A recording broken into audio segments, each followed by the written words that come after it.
Good morning, everyone. My last video, I did a lot of talking and had a lot of favorable comments. Appreciate that. Everything from good stories to nice voice, but thank you for that. I did have a couple people that don't want the talking. I understand.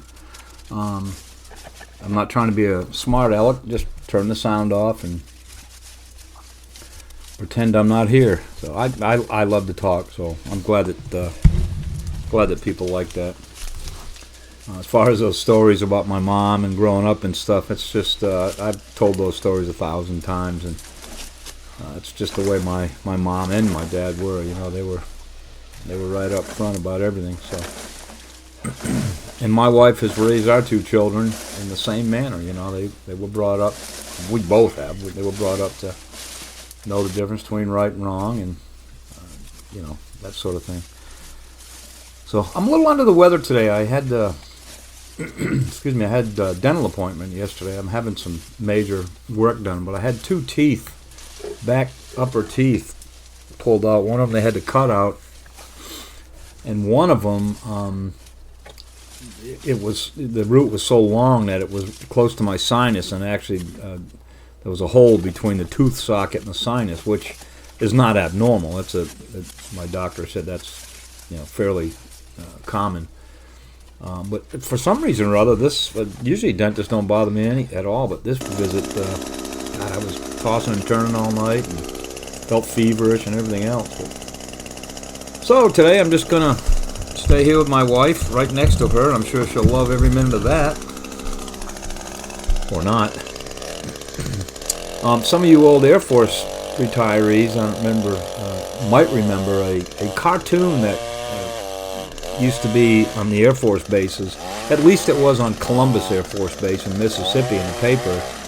It was kind of a Air Force version of Beetle Bailey. It was called Here's Jake.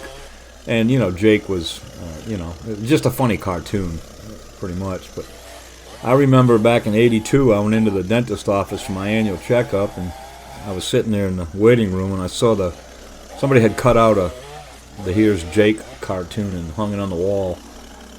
And I got up and looked at it, and that's the funniest thing I've ever seen. It says, yes, the doctor looked at the sergeant and goes, yes, Sergeant, we're going to take care of your teeth in just 2 appointments this time. And the sergeant said, great. He said, yep, the first one we're going to clean them, then the next one we're going to pull them. I thought that was pretty funny. It's kind of what I've got going on now. I'm getting rid of some old teeth and getting some fake ones put in. But anyway, I thought that was an interesting story. Let me just give everyone a little brief history of my Air Force career, if you will, or our Air Force career. We entered the Air Force in 1976. I was 24, and we had our daughter, who was a year old. Of course, I went away to basic, and then I went down to, then I was stationed at the Nellis Air Force Base after basic. I worked on F-4 fighters. I was a crew chief, or an aircraft mechanic. And we went to Nellis for 3 years. We got there in December of '76, and we left in '79. And from there, I went back to Lackland Air Force Base as a drill instructor, or a TI, the Air Force calls it, training instructor. And I did 3 years of that out at Lackland. The reason I did that is my wife and I were both running marathons and half marathons back then in the late '70s. And there was an outbreak in Las Vegas of, what's the disease? Liver disease. What's that disease, honey? It was an outbreak of hepatitis. Excuse me, I had to stop and ask my wife. Both on the base and in the civilian populace. I mean, it wasn't like a major thing, but a lot of people had it. And I ended up in the hospital for about 3 months with it, and I had a pretty severe case of it. But recovered from that. And then when I recovered, they made me stay home for 3 months because my liver was pretty chewed up, I guess. And so when it came time to go back to work, which I was just chomping at the bit to get back to work, they told me that I couldn't go back to work in my career field. I couldn't work in maintenance because of the different fumes and smells of oils and fuel and all that, those things are all excreted through the liver, and it would have been harmful to me.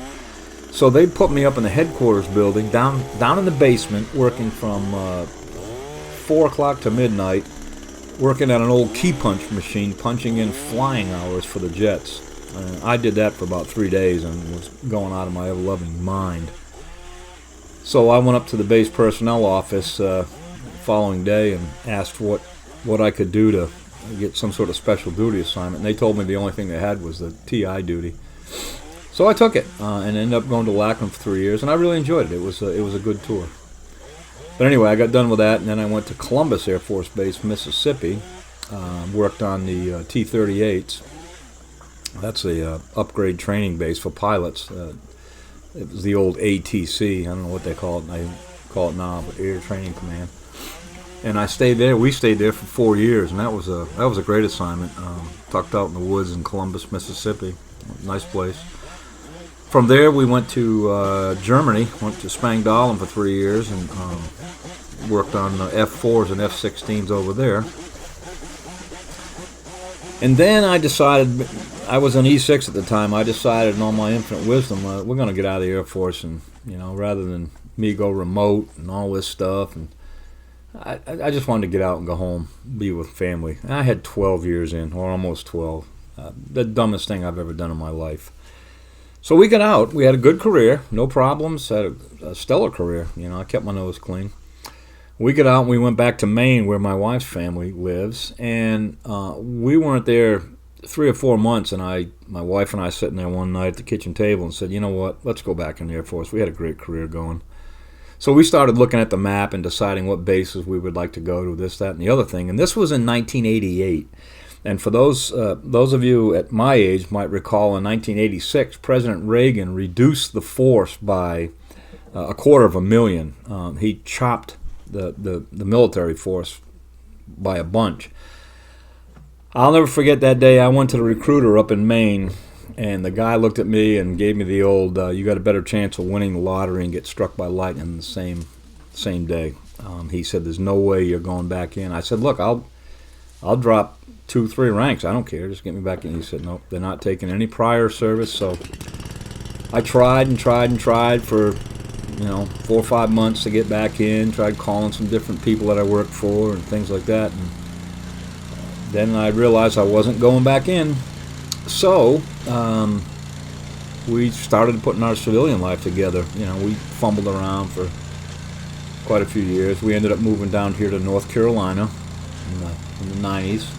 And I got in the golf course business. Had a good job. Loved it. Assistant superintendent on a golf course. And then in 2002, I got a call from my cousin. If anybody watched my retirement video, he's the general who officiated at my retirement ceremony. And he said, I've been thinking about you. You've got 12 years almost in. You need to get back in and finish up those 8 years. At least go in the reserves and get something out of it. So I did. I started the process and took all the testing and all that, and I ended up going back into security forces because I hadn't worked on jets in 15 years. This was in 2002, mind you. So from 88 to 2002 or 2003 when I went back in, I hadn't worked on fighter jets, so everything was different. And the reserves didn't really have any here. We lived in North Carolina. And Seymour Johnson, all they had was on the reserve side of the house at the base is the KC-135 refuelers. So I decided to go into security forces with the idea of getting an instructor, some sort of instructor job, which I did. Went in 2003 in September. In 2004, deployed to the Middle East in August 2004. Spent 6 months over there. Came back in 2005 and then went to school down at Lackland to become a weapons instructor. It's called CATM, Combat Arms Training and Maintenance, responsible for the training, all the maintenance, inspection of all the small arms on bases. Everything from the 9mm pistol to the 50 caliber. So I went down there for 3 months and got my credentials, and once I got done with school, they had an opening at the Cadam range here, so I came back on active duty orders and stayed on active duty orders from 2007 until I retired January 1st, 2012. So I actually, I came back in as an E5, and I only made one more rank because that's just where the reserves is. You know, people got to die before you get a stripe. But that was fine. I came back in. I got my credentials. I was on active duty, making good money and enjoying the work. Loved the work, and stayed there till January 1st of 2012 when I was forced to retire at the age of 60. So that's how we got where we are. I loved it, loved every minute of it. Miss it, but you know, it's another life. So that's a little bit about me and us and our military career. Again, getting out of the military when I did, dumbest thing I ever did, without doubt. But at any rate, it worked out good because I stayed in and stayed on active duty. Actually, it was active duty orders, but I was, for all intents and purposes, I was active duty. And I was able to work with the active duty side of the base, which is the 4th Fighter Training Wing, and then the reserve side of the base, which is the 916th Reserve unit. So it was a good deal. I enjoyed it. I was treated well over there. Of course, I was the old guy in uniform. I was treated very well and loved my work. So then I retired at the age of 60, and here I am now, loving every minute of it.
So as far as as far as this project I'm involved in now, I've said it probably 100 times that I'm enjoying what I'm doing.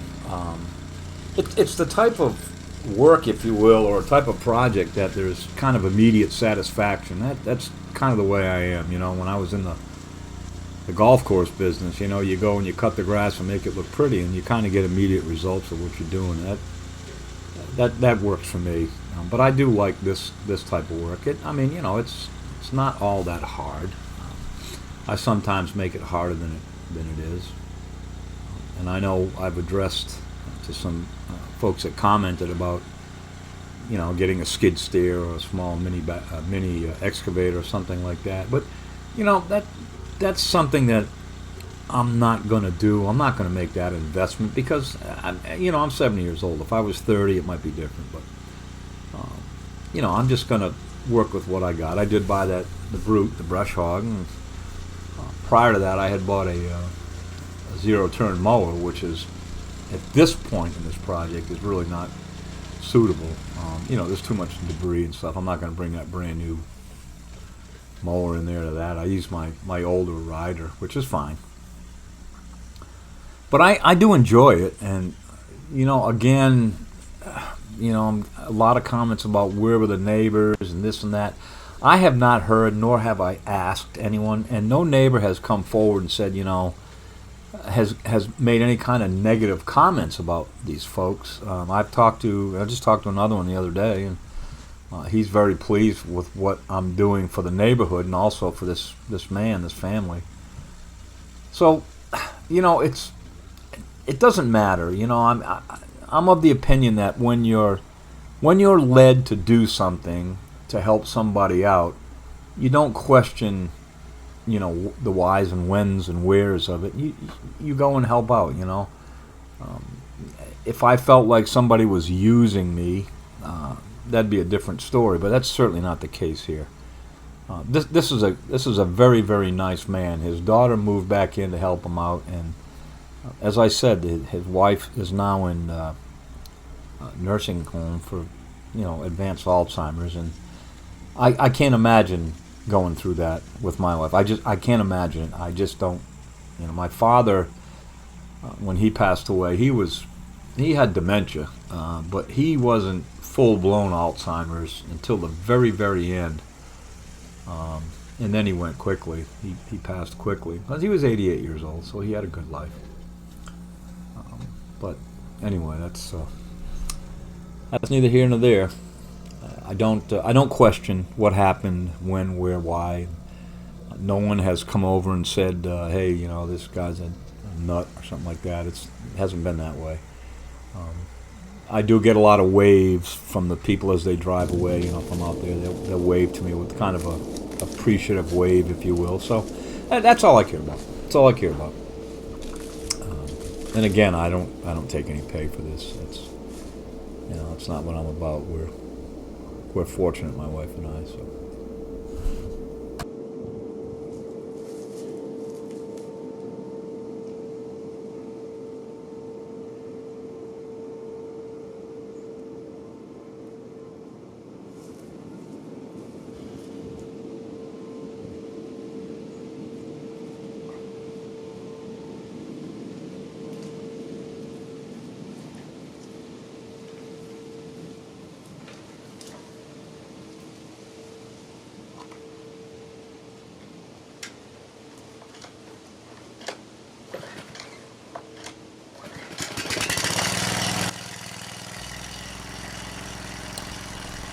So one day last week, I was riding home from this house, this project I'm doing, and I was going to stop and just get a soda, and I realized I'd left my wallet at home. So I only live 8 or 10 miles, so I just went home. But it reminded me of another story, something that happened to me up in Maine when we were between careers, if you will, in the Air Force. This was back in 89, 90, 91, somewhere in there. I was actually driving a lumber truck for a pretty good-sized lumber company up there in Maine. Hammond Lumber, and if you look it up, they're everywhere up there. And so I was driving a lumber truck, and I worked out of Auburn, Maine. But anyway, I had a delivery over on the coast, and so I loaded up early and headed out. I had a couple stops prior to that, but when I got over toward Brunswick, Maine, I don't know, it was a few miles from my destination. It was about 11 o'clock in the morning, and I was hungry. And I realized I had left my wallet back at the lumberyard in the shop. And I didn't have any money with me. So I saw a sign from my bank, and Key Bank was the name of it up there. So I said, well, I'll just go in and get a counter check and get $15-20 and get some lunch. So I walked into the bank and parked my truck and walked into the bank, and I went up to the teller and explained to the girl there. I said, I left my wallet. I just need to get a counter check if you could help me out. She goes, sure. What's your social? Your name and address and all that stuff. She said, do you know your account number? I said, nah, I don't remember it offhand. She goes, well, so she looked me up. She kept looking and looking, and finally she said, well, I don't see you in our database here. I said, well, I opened the account at the Key Bank in Mechanic Falls, Maine. No, I said, I opened the account at another branch. She goes, well, that shouldn't matter. I should have the information. So she checked again and again and again. And finally she said, well, did you open the account here in Brunswick? I said, no, I opened it back in Mechanic Falls at the Key Bank. She said, oh, well, that explains it. She goes, if you'll go next door to the Key Bank, they'll probably be able to help you out. I walked into the wrong bank. There were two banks side by side, so I turned around and I took about 4 steps, and then I turned back toward her, and she was whispering to another teller, and they were laughing, and I just looked at her and I said, y'all gonna have a good laugh about this, aren't you? She goes, oh, yes, sir. Anyway, yeah, I've told that story a few times, too, and I felt like an idiot, but so I went next door to the bank and got my money. That's funny what things happen to us in this life.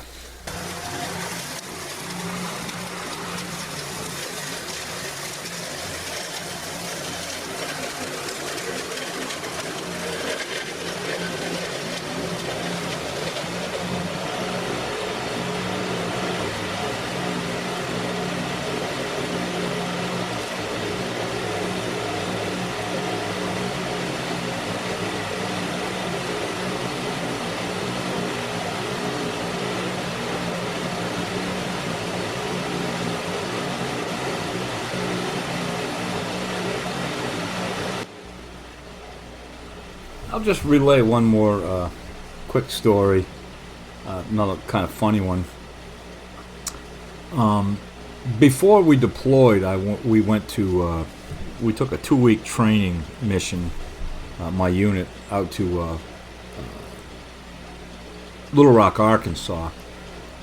Do all kinds of different security forces stuff, land nav, and that kind of training. Anyway. And one of the days we actually had the training was a firefight between enemy forces and good forces, and we had on the gear where you shoot people and it buzzes, and you can tell if they got killed or you got killed, and so on and so forth.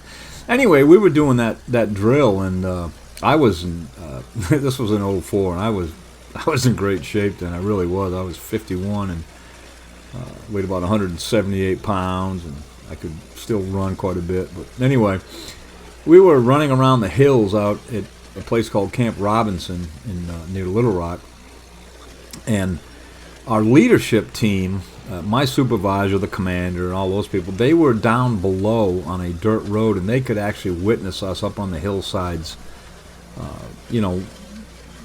running around and trying to get the enemy, so on and so forth. And at one point, I had shot 3 or 4 different people, the buzzers and stuff like that, and I had evaded capture and all this stuff. I did pretty good, actually, if I'm allowed to boast. But anyway, I got down closer to the bottom of the hill, and my supervisor just yelled out, "You're my boy, Blue!" And they all started yelling, "You're my boy, Blue!" And I was like, okay, I had no idea what that meant. But then the rest of the day and for a couple days after, everybody kept calling me Blue. And finally I said, "What is Blue?" And they told me it's a character in a movie. The movie was called Old School, with Vince Vaughn, Will Ferrell, and Luke Wilson. Back in 2003, I think it came out. And the old guy in the movie was Blue. So I called my wife and I said, "Hey, I got a nickname. They're calling me Blue." I said, "I'm finally somebody here." I was all boastful, And so then I didn't know anything about the movie. Nobody ever told me anything. So I got home and I actually rented the movie and watched it. And sure enough, old Blue dies in the movie. And I said, "Geez, thanks a lot, guys." And they said, "Well, you're the old man." But anyway, that's how I got my nickname. From that day on, everybody called me Blue in the Air Force. Even when I deployed, some of the Army guys got a hold of the nickname, and they were calling me Blue. Somebody gave me a patch that said Blue on it. Kind of cool. Funny story, but I enjoy that type of thing. It was all in fun.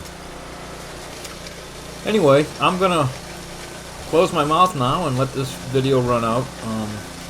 Give me your comments if you don't want me doing this sort of thing. Like I said, I had a couple people that said they would rather not hear the talk. If I get majority to tell me that, I won't say a word. I'll just let the video run with the sound of the mowers and so on and so forth. I put it up for you folks, so let's do it democratically. If people decide they want to hear more stories or hear me talk, that's great. I will. If not, that's great too. Anyway, thanks for all the Thanksgiving wishes, the happy Thanksgiving wishes. My wife and I had a very quiet year this year, but it was nice, relaxing. Just the two of us and the dog. The kids had Thanksgiving with their other families, if you will. And they don't live close by. I think I told earlier my son and his family live down in Florida, and my daughter and her family live up in St. Louis area. So. But anyway, good health for everyone. Yeah, and thanks so much for watching. You know, the only reason I pump the channel is to, you know, if you haven't subscribed, just go ahead and hit that subscribe button. It doesn't cost you anything. It helps me make content, and like I say, whatever money I make, which is not a lot. Guys that have 1 million or 2 million subscribers and all kinds of videos, they make money, but I don't ever expect to be there. I make a few bucks and I put it right back into what I'm doing here. So anyway, thanks so much, folks. I appreciate it. I appreciate your support, and I'll talk to you on the next video. Thanks.